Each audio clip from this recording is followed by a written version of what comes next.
What's up, YouTube? Welcome to the Boeckle Bros channel, where we talk all things real estate. I'm Jesse. And I'm Landon. And on today's episode, we're going to talk about deal killers when buying a flip.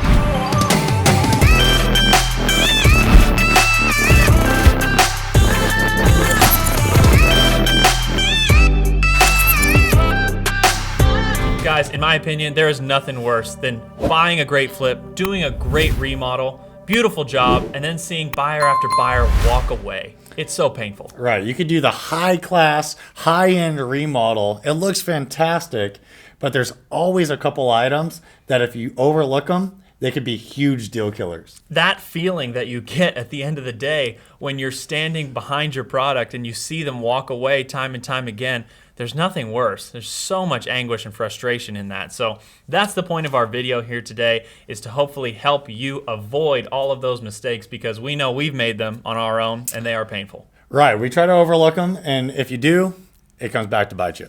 So keep in mind, the next couple items that we're going to discuss are items that Jesse and I have experienced and found to be deal killers here in our Las Vegas market. It may differ for your market. Yes, but definitely being aware of these in general is going to help you and save you time, anguish, all of that nonsense down the road. Right. There's nothing worse than getting to the end of the deal, not being able to sell it, and then all of a sudden you have to break even or even take a loss to get rid of it. Right. It's awful. It's awful. So here we go. Let's dive into some of these, what we call deal killers. Deal killer number one is age old, as the saying goes. Location, location, location. I know you've heard it before. We've heard it a million times. That's right. One of our biggest no-nos when buying a flip property is if it backs up to a commercial center or a large grocery center. You just don't want to buy a home that backs up to that center for many different reasons. Right. So what we mean by location is that the geographical placement of that home and what's next to it. Commercial center being one. Right.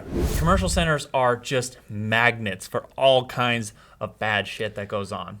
Yeah, the homeless people love to hang out behind a commercial center. They end up hopping the wall and doing damage to your property, or even squatting in the property. You can always find teenagers doing donuts in the back, or tagging up the walls, graffiti. There's just a lot of problems that comes with backing a commercial center, even if it's in a good part of town. Right. We've actually done this, like all of these deal killers. We found ourselves making these mistakes. We bought a house that backed a commercial center, and it was almost daily we were having people jump the wall, breaking windows, messing things up. It's just going to happen. Right. Costs a lot of money to fix. And when the buyers come to, they also have complaints about it, which lowers and gives them a little bit of a negotiation against you. True. So you want to always try to avoid anything that could cause the buyer to have a negotiation stance against the sale. So another one of these geographical blemishes on your property would be similar to a commercial center, but it'd actually be a super busy street or road. Right. Yeah, so we've always said no to major neighborhood arterials and or homes backing up to a local freeway. I wish we've always said no. We did that one or two times, but now we always say no. We know it's definitely not something that we want to deal with down the road, even though the deal might look good up front. Right. It's not always about the numbers. And that's something that you have to remember is on paper, the deal can make total sense. You have great comparable sales. You have great, market conditions such as low inventory. But at the end of the day, a buyer will still always negotiate against some of these major deal killers. And that's why we wanted to bring them up, is because they're not super obvious. They're not something that jumps out at you on the page. They're something that is almost, you have to like be there and feel it and experience it. And until you do, you don't realize it. So that's why we wanted to actually bring these to your attention. Because let's say you're in your house, you're in your backyard, and that home happens to back up to a potential street. What do you want out of your backyard? You want your little private oasis, peace of mind back there. That's your sanctuary. Right. You want it to be quiet. You want to be able to sit out there in the mornings and have a nice cup of coffee or something. Not listening to the freeway behind you or even a train going by. Yeah, motorcycles revving up and down the street. It's the least relaxing thing possible. So with that being said, we always take into account the location of the home. If it backs up to a major arterial, if it backs up to a train track, or if it backs up to a commercial center, it's a hard no for us on the buy. Right. Now, another one of these geographical blemishes would be a really terrible looking neighbor, an ugly property that happens to butt up against yours. And that could be due to super overgrown jungle of a landscape, a lot of deferred maintenance, so the house itself looks like it's falling down. We've all seen those properties that are potential buys, but the next door neighbor has 6 cars in the driveway and 1 on their front landscape. And another 2 in the back. Right, and then another 2 in the back with a junkyard going on. These are the homes that you kind of want to avoid buying next to, because when a buyer comes along, they kind of have a lot of questions about who they're living with. Right. And it's especially something that pops out here because Las Vegas has so many HOAs, and the HOAs do a pretty good job at keeping the neighborhoods looking their best. But occasionally when you go into an area that doesn't have them, it really sticks out. It really shows. Yeah. It does. Deal killer number 2 is simply bad bones in a property. You know, there's those properties that they look great on paper once again, but you walk into them and the ceiling height is super low. You could almost touch it with your head. You might be able to, at least. All the time, actually.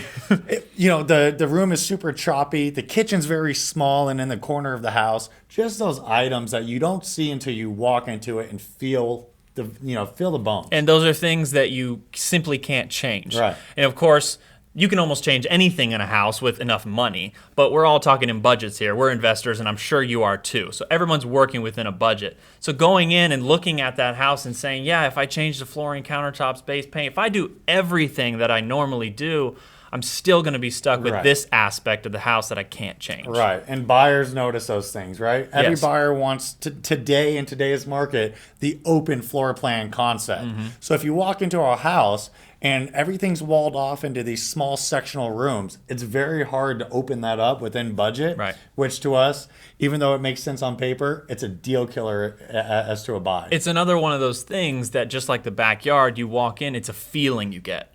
You feel that traffic and the annoyance that it creates. You walk in and you feel the low ceilings, and you don't feel that sense of home, that openness that you want to feel on a finished, renovated property.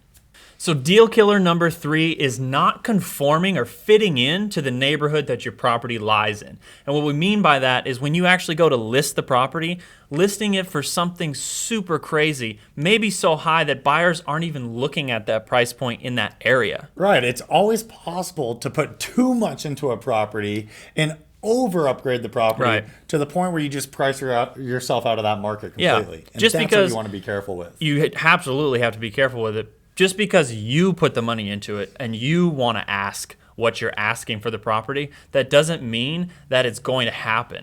Buyers may actually see that and steer away from your property, go towards the competition that's more in line with where the price should be. Right. You have to remember as well, most buyers out there are using financing, conventional or FHA financing, or VA, which means that it has to appraise.